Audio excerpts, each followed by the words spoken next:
Բարև ձեզ սիրելի լրագրողներ, սիրելի հայրենակիցներ, անհայտ կորածների սիրելի ընտանիքներ, գիտեք, այս հարցերը մեծագույն կարևորության հարցեր են, անհայտ կորածների բռնությամբ անհետացած մեր տղաների մասին այսպես խոսելը մի կողմից մեծ ցավ է պատճառում եւ մենք ամեն ինչ կտայինք, որպեսզի նման առիթ ու հնարավորություն երբեք չունենայինք։ Բայց սրանք նաև կոնկրետ այս հարցերը կոնկրետ ճակատագրեր են, կոնկրետ մարդկանց մասին է խոսքը եւ ամեն անգամ ես հիշում եմ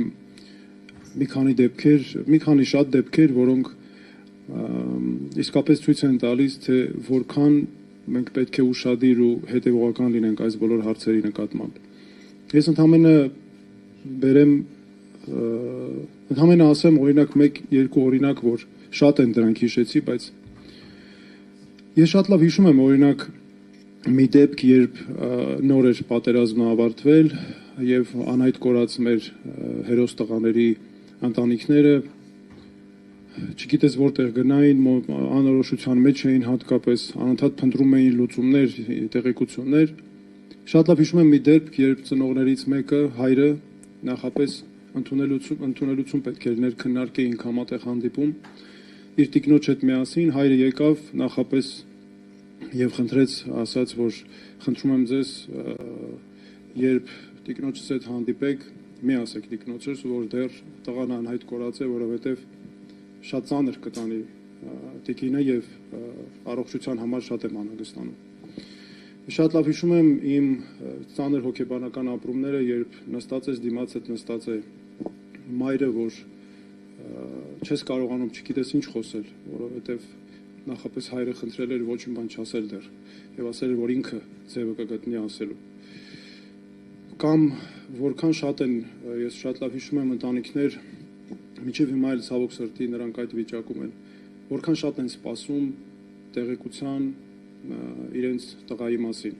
Գիտեք, ինչքան էլ կյանքը մենք բոլորն ասում են կյանքը շարունակվում է եւ պարոն Մուրադյանը, պարոն Հովսեփյանը շատ ճիշտ նշեցին, որ այս հարցերը հնարավոր չէ մոռանալ եւ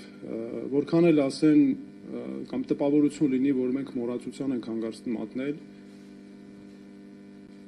մեր անհայտ կորածների ընտանիքները, մայրերը,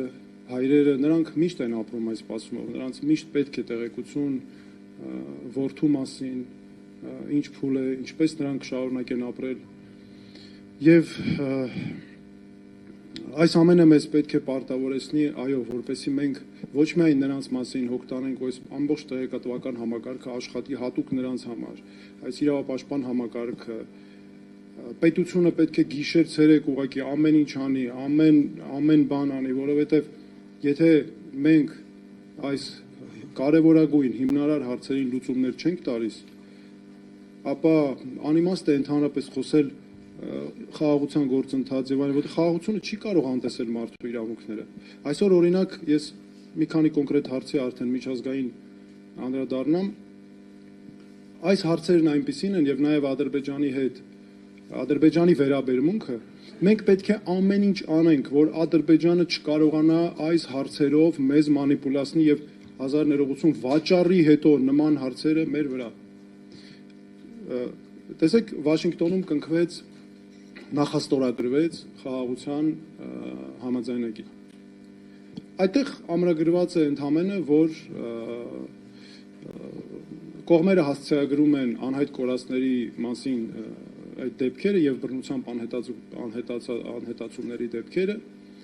եւ ասում է հարկ եղած դեպքում ուղղակիորեն կամ հարկ եղած դեպքում միջազգային կազմակերպությունների հետ համագործակցությամբ նրանց վերաբերյալ տեղեկություններ փոխանակելու միջոցով։ Այս հարցը ոչ միայն շատ թույլ ձևակերպում է, ինչ է նշանակում հարկ եղած դեպքում միջազգային կազմակերպությունների միջոցով։ Հələ մի հատ էլ ամրագրում է, ասում է մանրամասները կբանակցվեն առանձին համաձայնագրով ու կհամաձայնեցվեն։ Նորից էլի անորոշ դրույթով թողնում է հետագային, անհասկանալի է մնում, թե այդ ինչ համաձայնագիր է լինելու, երբ է բանակցությունները տեղի ունենալու, ինչ պայմաններով են բանակցություններ լինելու։ Մինչդեռ անհրաժեշտ էր ինչ անել։ Գոյություն ունի հստակ ՄԱԿ-ի մեխանիզմ։ ՄԱԿ-ի կոնվենցիա գոյություն ունի կարևորագույն բռնությամբ անհետացած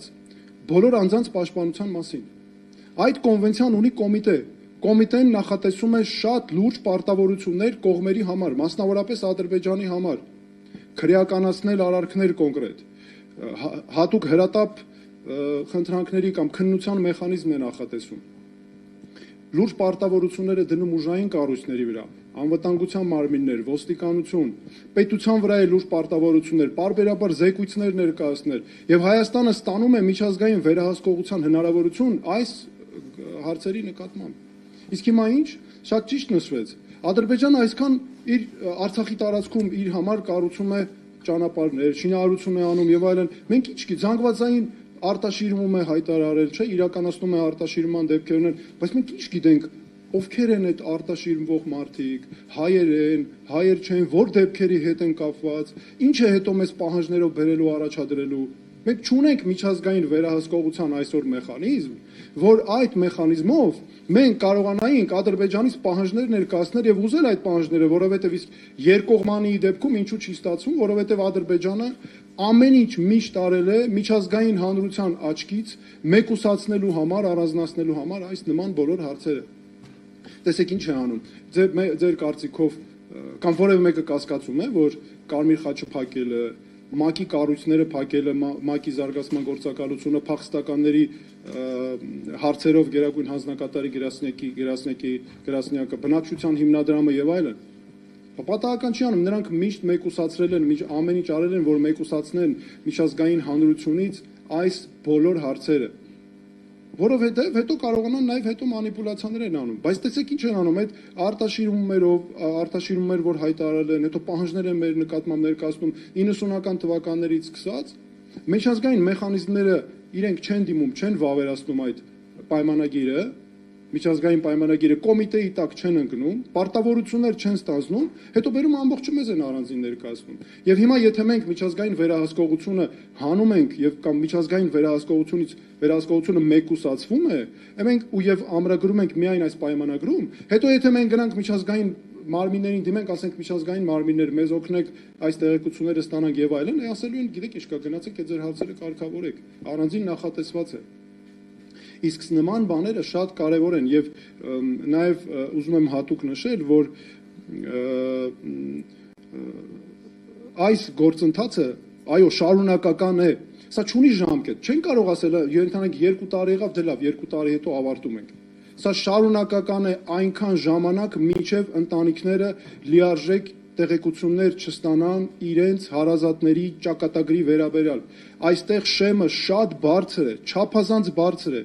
Եվ միջազգային մեխանիզմները մեզ այստեղ կարող են մեծագույն օգնություն ցուցաբերել, որ թույլ չտանք, որ Ադրբեջանը նման կերպ անգամ այս հարցերի, տեսեք, հումանիտար ամենահումանիտար հարցերն են, սրանից այն կողմ կարևորագույն հարց, մարդու ճակատագրի հարցը գոյություն չունի, չէ, չենք կարող հավանաբար գտնել, այն աստիճան ցավոտ, այն աստիճան զգայուն հարց է։ Ամեն ինչ անում են, որ մեկ քաղաքականացնեն,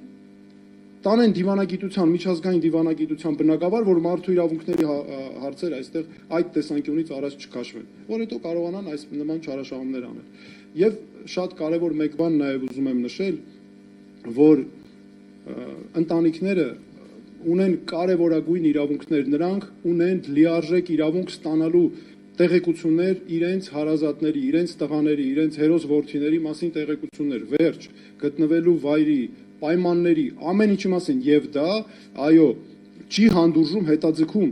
Չեն կարող ասել, գիտեք ինչ կա, 6 ամիս հետո կանենք։ Դե լավ, 6 ամիս հետո չարեցինք, 7 ամիս հետո կանենք։ Սա աստիճանական արդիականությունը իրենք փորձելու են իջեցնել, ամեն ինչ անելու են, որ իջեցնեն։ Եվ մենք պետք է ամեն ինչ անենք, այո, որպեսզի հանգարց նման բան տեղի չունենա, այս նաեւ մեխանիզմները հաշվի առնելով։ Շնորհակալություն նաեւ հրավերին։